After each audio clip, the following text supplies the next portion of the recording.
But the Windows 2000 System Design Advanced features allow you to run both instruction sets, okay? But it is a CISC processor, complex instruction set processor. And if you ever wanted to see the commands and the variations between them, you can just Google CISC instructions and RISC instructions.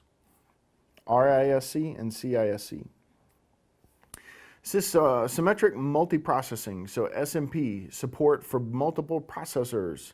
So it can support multiple processors. So we have to have, you know, throttling, gating, these things have to be able to work together. So we also have different management for these kinds of things, like locking out one processor and stuff like that. So there's a lot of things that happen. What happens if I want to run an atomic operation on one CPU? I need to be able to set some flags to tell it to do that. Hey, stop using that other processor for a minute. Just do this on one processor. So it'll still use the other processor, but it'll run something else in parallel. It won't split your commands or your program across two processors, right? So that's kind of what the deal is here. So like the old Xeons and stuff like that. Support of both 32 and portable operating system interface for Unix. So they added POSIX support. So it's the portable operating system interface for Unix, POSIX. So POSIX commands gave us a lot of really cool stuff. So POSIX commands, you can read about that. It's kind of a complicated thing, but POSIX commands a huge set of standards for doing stuff, right? So it added support for 32-bit and POSIX, okay? And then security, advanced security features, we have some management and customization tools and networking controls on the server platforms.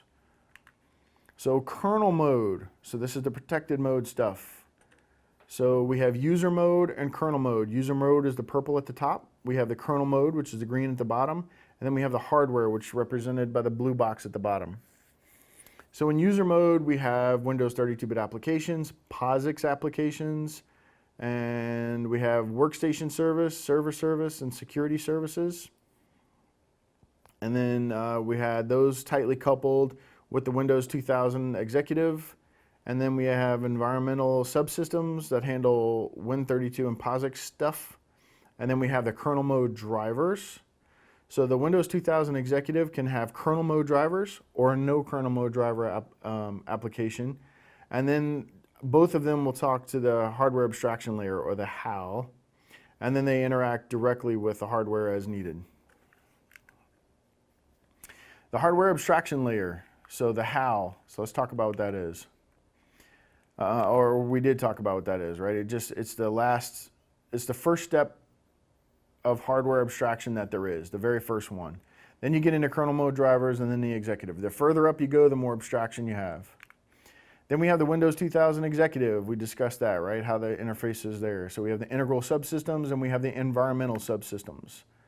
And then we have the kernel mode drivers, which talk to the Windows 2000 Executive and the HAL layer. And then we have the user mode area, which we discussed a little bit. And then we have the Windows 2000 boot process. So we have the system start and post. We have the BIOS initialization and OS detection. We have the bootstrap loading. We have the required device drivers. And then we have the hardware detection and configuration. Then we have the loading of the logical kernel, or loading the kernel. And then we have the user logon. So we load the kernel and then the logon box appears.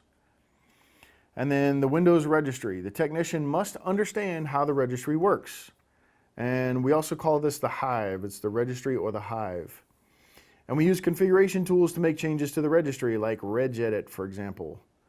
So the registry maintains information about all system objects. A major change in the approach with Windows 2000. So we have Microsoft Windows 3.x and system initialization files and private initialization files. Windows 3.x also used the configsys and the autoexec.bat. The autoexec.bat is where you would stick things that you wanted to run as a system booted, right? You might add some special stuff in there. Now we just use the registry. So Windows 3.11 introduced reg.dat, which was the precursor to the registry.